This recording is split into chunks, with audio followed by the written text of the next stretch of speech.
শিক্ষা পরিবারের সাথে বসতে হবে। শিক্ষা নিয়ে যদি কোনো কিছু করতে হয়, স্বাভাবিকভাবেই কারিকুলাম নিয়ে চিন্তিত। দীর্ঘদিন পরে একটা কারিকুলাম সংস্কার হয়েছে, ভালো কি মন্দ বিবেচনা করে তারপরে আসতে হবে। যেমন শুনতে পাচ্ছি যে পরীক্ষা যেগুলো ছিল, চাপিয়ে দেয়া পরীক্ষা, এই যে প্রাথমিক সমাপনী, অষ্টম শ্রেণী সমাপনী, এগুলো নাকি আবার ফিরিয়ে আনার চেষ্টা করা হচ্ছে।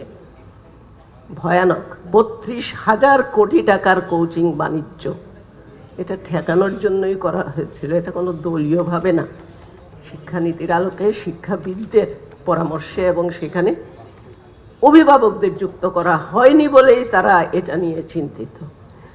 আমি বিশেষ করে এই পরামর্শটা দেব যে যে কোনো আলোচনায় শিক্ষা পরিবার মানতে বলতে তো খালি শিক্ষা প্রশাসন না, খালি তাদের শিক্ষক না, সর্বদলীয় সব জায়গা থেকে শিক্ষক প্রতিনিধি, অভিভাবকদের নিয়ে, কারণ অভিভাবকদের তো কেউ বলতে গেলে বুঝে না যেটা বলে, তাদেরকে নিয়েই আমাদের এই শিক্ষা সংস্কার যদি করতে হয়। পাঠ্যপুস্তক এত দলীয় চিন্তা ভাবনা ঢোকানো হয়েছে সেখানে, সেগুলো সংস্কার করতে হবে, শুধু ভুল ত্রুটি না, এই জায়গাটাতে আমাদের আসতে হবে। আর শেষে যে অনুরোধটা করব আমি আমাদের ছাত্র জনতারকেই বলবো, আমাদের বলতে হবে শিক্ষা স্বাস্থ্যে রাষ্ট্রীয় বিনিয়োগ কতটুকু। দক্ষিণ এশিয়ার মধ্যে আমরা নিম্নতম। তো আমার শিক্ষার্থী প্রতি বিনিয়োগ যদি মাসে $300 না হয়, যেখানে $3,000 খরচ করছে ভারত, শ্রীলঙ্কা,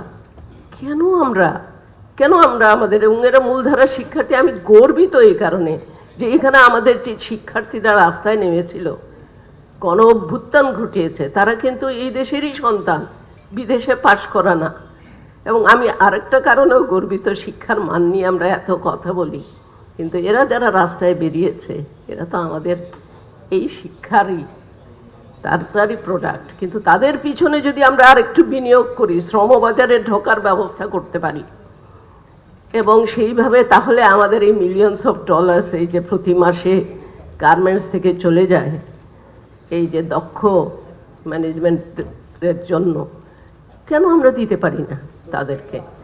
এই জায়গাটাতে আমাদের চিন্তা করতে হবে। শিক্ষার অধিকার প্রতিষ্ঠা করা, রাষ্ট্রীয় বিনিয়োগ বাড়ানো, এবং দক্ষতার জন্য এই যে বললেন যে হাজার হাজার কোটি টাকা খরচ হয়েছে, কোথায় গেছে সেগুলো, কাদের জন্য?